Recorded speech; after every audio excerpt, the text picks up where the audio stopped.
నమస్తే. నేను మధు. ఒకప్పటి కాలంలో అదే వైసీపీ ఎమ్మెల్సీ అనంతబాబు తన డ్రైవర్‌ని హత్య చేసిన ఉదంతం అందరికీ తెలిసిన విషయమే.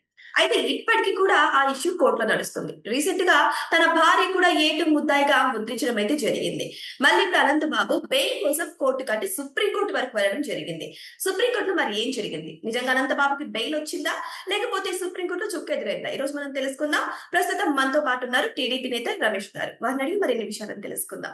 నమస్కారం సార్. నమస్తే అండి. సార్ అనంతబాబు అతి క్రూరంగా తన దగ్గర పనిచేస్తున్నటువంటి ఒక దళిత డ్రైవర్ ని చాలా ఘోరంగా హత్య చేయడం అయితే జరిగింది. సో రీసెంట్ గా తెలిసింది వాళ్ళ భార్య కూడా అందులో కుట్రదారురాలు అని చెప్పేసేసి. మళ్ళీ ఇప్పుడు ఇంత హత్య చేసినప్పటికీ కూడా సుప్రీం కోర్టులో బెయిల్ కోసం వెళ్తున్నారు. మరి సుప్రీం కోర్టు ఏం చెప్పింది సార్? బెయిల్ ఇచ్చిందా? లేదండి. అయితే గతంలో జగన్ ముఖ్యమంత్రిగా ఉన్న రోజుల్లో దళిత డ్రైవర్ అయిన సుబ్రహ్మణ్యమును అతి కిరాతకంగా చంపి ముక్కలు ముక్కలు చేసి డోర్ డెలివరీ చేసిన ఎమ్మెల్సీ అనంతబాబును జగను వెనకేసుకొస్తూ ఈ రోజు బెయిల్ కోసం ప్రయత్నం చేస్తున్నారంటే ఎంత దుర్మార్గం ఉందో రాష్ట్ర వ్యాప్తంగా, దేశవ్యాప్తంగా కూడా దీని మీద పెద్ద చర్చ జరిగిందండి.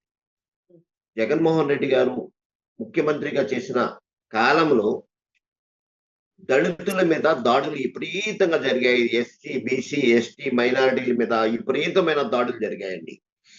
అలాగే ఒక మాస్క్ అడిగినందుకు డాక్టర్ సుధాకర్‌ని చంపి కిరాతకంగా ఆయన చనిపోయేంత వరకు హింసించి చంపారండి.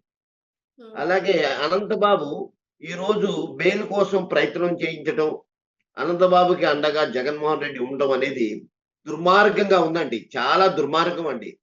అవును. దాన్ని తీవ్రంగా ఖండించాల్సిన అవసరం ఉంది. అయితే జగన్మోహన్ రెడ్డి ఆయన్ను ఎనగేసుకొస్తూ బెయిల్ కోసం ప్రయత్నం చేయటం చాలా దుర్మార్గంగా ఉందండి. హ్మ్. అంతే కాకుండా ఒక ఇసుక క్వారీలో ఇసుకను అక్రమంగా తరలిస్తుంటే ప్రశ్నించినందుకు రాజమహేంద్రవరం, సీతానగర్‌లో వరప్రసాద్ అన్నదకి తీసుకొచ్చి పోలీస్ స్టేషన్‌లో కేసు పెడితే ఆయన్ని కిరాతకంగా శిరోమండలం చేశారండి. అలాగే చీరాల్లో కిరణ్ అనే అతను మాస్క్ లేదని చెప్పి పోలీసులు కొట్టి చంపారండి.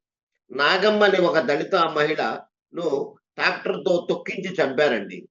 అలాగా దళితుల మీద, ఎస్సీల మీద, బీసీల మీద ఎంత ఇది జరిగిందంటే హింసించి, వేధించి హత్యలు చేసిన సంఘటనలు జగన్మోహన్ రెడ్డి గారి టైంలోనే జరిగాయండి. అలాగే గుంటూరులో పట్టపగలు ఆగస్టు 15వ తేదీన జాతీయ జెండా ఎగరేస్తుంటే అక్కడ బీటెక్ విద్యార్థి రమ్యను పట్టపగలు హత్య చేస్తే ఎంతవరగా ఏమీ పట్టించుకోలేదు జగన్మోహన్ రెడ్డి గారు. జగన్మోహన్ రెడ్డి ఇంటి దగ్గరలో కూతంత దూరంలో ఒక దళిత మహిళను అత్యాచారం చేస్తే కనీసం పట్టించుకోలేదు. అలాంటి దుర్మార్గులను ప్రోత్సహిస్తున్న జగన్మోహన్ రెడ్డి గారికి బుద్ధి చెప్పి రాష్ట్ర ప్రజలంతా కూడా 11 సీట్లకు పరిమితం చేసినా ఇంకా సిగ్గు రాలేదండి. కానీ సార్ ఇట్లా దళితుల మీద అంత అన్యాయం జరుగుతున్నప్పటికీ కూడా అయినా సరే ఎవరైతే నిందితులు ఉన్నారో వాళ్ళు ఇంకా ఇప్పటికీ కూడా బెయిల్ మీద తిరుగుతున్నారు. మరి దీన్ని ఎలా నిదర్శనంగా తీసుకోవాలి సార్? అంటే ఇది పోలీసుల చేతకానితనం అనుకోవాలా? లేకపోతే న్యాయస్థానం సరిగ్గా పనిచేయట్లేదు అనుకోవాలా? లేకపోతే అసలు ప్రభుత్వమే సరిగ్గా లేదనుకోవాలా? ఎలా తీసుకోవాలి సార్ దీన్ని? ఎందుకంటే ఎవరైతే తప్పు చేస్తారో వాళ్ళు ఖచ్చితంగా శిక్ష అనుభవించాల్సిందే. కానీ అలా జైలుకెళ్తున్నారు. 2, 3 రోజులు సరదాగా క్యాంప్‌కెళ్తున్నట్టు వెళ్తున్నారు. మళ్ళీ వస్తున్నారు మళ్ళీ బెయిల్ మీద తిరుగుతున్నారు. ఏంటి సార్ మరిది? మా కూటమి ప్రభుత్వం వచ్చిన తర్వాత ఈ రవిడీలకు లేకపోతే ఇలాంటి ఎగవేషాలు వేసే వాళ్ళందరికి కూడా ఫుల్ స్టాప్ పెట్టడం జరిగిందండి. చంద్రబాబు గారు వీటిపైన కూడా చాలా చాలా సీరియస్ గా ఉన్నారు. ఎందుకంటే ఇలాంటి కూటమి ప్రభుత్వం మా ప్రభుత్వంలో జరగడానికి వీల్లేదండి. ఇలా వీటిపైన కూడా ప్రత్యేక దృష్టి పెట్టారు. హోమ్ మినిస్టర్ గారు, అలాగే ముఖ్యమంత్రి గారు దీనిపైన చాలా సీరియస్ గా ఉన్నారండి. దళితులకు రక్షణ, ఎస్సీ, బీసీలకు రక్షణ కల్పించేది మా కూటమి ప్రభుత్వం, చంద్రబాబు గారి ప్రభుత్వం అండి. అది ప్రపంచమంతా తెలుసండి ఇది. హ్మ్. అవును.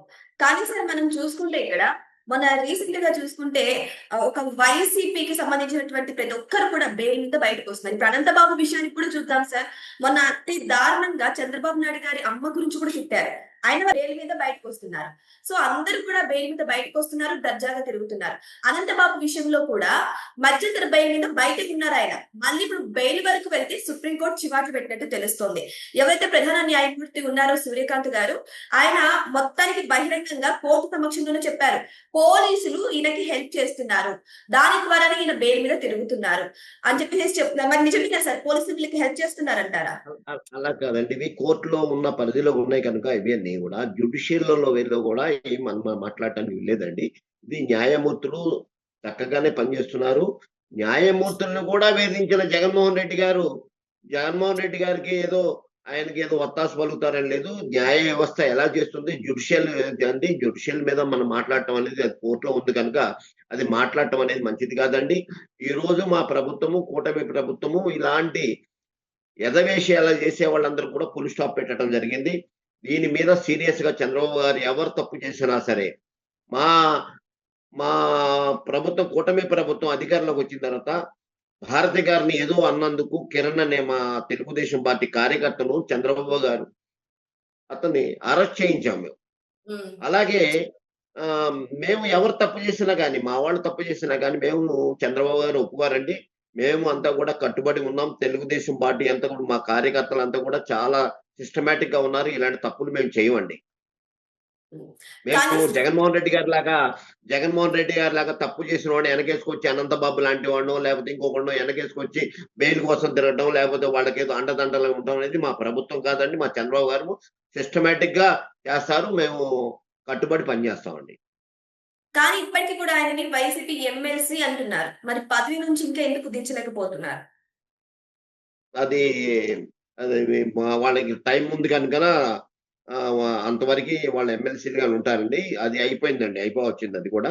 ఎమ్మెల్సీ పోద్దండి. సో ఎమ్మెల్సీ తీసేస్తారండి. ఏదేమైనా సరే సార్, కూటమి ప్రభుత్వం ఆల్రెడీ అధికారంలోకి వచ్చి 2 ఇయర్స్ దగ్గర ఇంకా ఇంకొక 3 మంత్స్ 4 మంత్స్ గడిస్తే 2 ఇయర్స్ అయిపోతుంది సార్. సో ఈ 2 ఇయర్స్ లో ఆ రెడ్ బుక్ లో ఎంత మందిపై యాక్షన్ తీసుకున్నారు? ఎంతమంది ఇటువంటి దాడులు చేసిన వారి మీద యాక్షన్ తీసుకున్నారు సార్? ఇప్పుడు కూటమి ప్రభుత్వం అధికారంలో వచ్చిన దగ్గర నుంచి కూడా ఇవన్నీ కూడా చూస్తున్నామండి. ఎవరు ఎలా చేశారు, ఏంటి అనే దాని మీద కూడా రివ్యూ చేస్తున్నాము.